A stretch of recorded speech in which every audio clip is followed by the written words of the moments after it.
आज आप जो चीज पढ़ेंगे, मैं दावा कर सकता हूं कई चीजें ऐसी होंगी आप बोलेंगे कि सर ये हमें नहीं पता था। आइए, और जिनके कारण कई बार प्रश्न भी गलत होते हैं। आइए अब देखो, तो स्कीम का मतलब है ऑर्गेनाइज्ड बिहेवियर।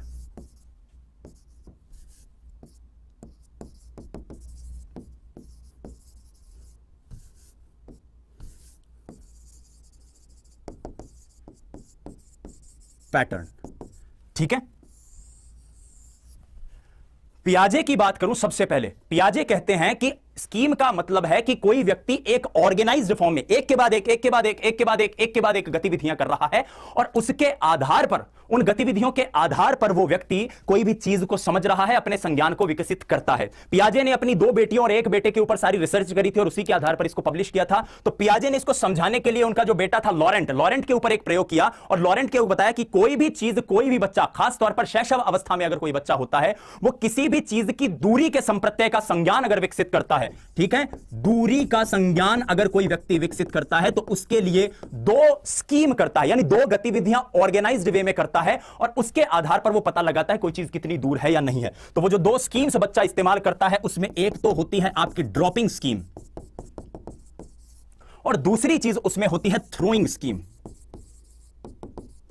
और इस बात को आप लोग भी जरूर इत्तेफाक रखेंगे कि साहब ज्ञानात्मक पक्ष से, जब इसके शब्द में ज्ञान लिखा हुआ है भोले इंसान, तो संज्ञानात्मक पक्ष का संबंध ज्ञानात्मक पक्ष से भी तो होगा। ऐसे क्यों ऐसे प्रश्न कर रहे हो कि स्कीमा का संबंध ज्ञानात्मक पक्ष से है या नहीं है?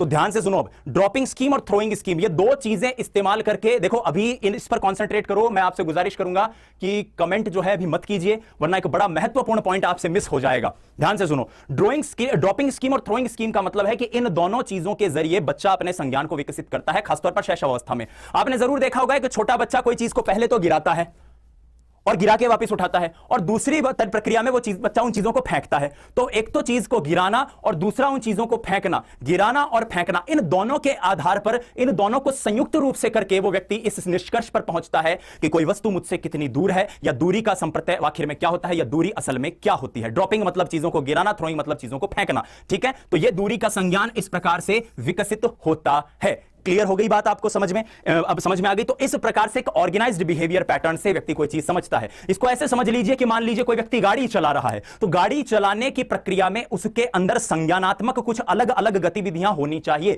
जैसे गाड़ी का दरवाजा खोलना, गाड़ी में बैठना, गाड़ी की चाबी लगाना, गाड़ी का पहला गियर शिफ्ट करना, शिफ्ट करके आपको रेस देना, एक्सेलरेटर क्लच छोड़ना, एक्सेलरेटर देना, फिर दूसरे गियर पे आना। तो ये इतनी सारी प्रक्रियाएं एक साथ होंगी, एक के बाद एक होंगी, तब जाकर आप कहोगे कि गाड़ी चल रही है। तो इस प्रकार से एक ऑर्गेनाइज्ड बिहेवियर है। जैसे एक बच्चा स्कूल जाता है, तो स्कूल जाने के संप्रत्यय में उसका सुबह जल्दी उठ के तैयार होना, अपना बस्ता जचाना, खाना खाना, कपड़े पहनना, बस का इंतजार करना, बस में बैठना, उतरना, ये सारी चीजें जो हैं, ये सारी चीजें उसके अंतर्गत आती हैं। एक मित्र कह रहे हैं प्रॉपर वर्ड्स हिंदी में बताइए। हिंदी में 20 वर्ड्स हर परीक्षा में अलग अलग आते हैं।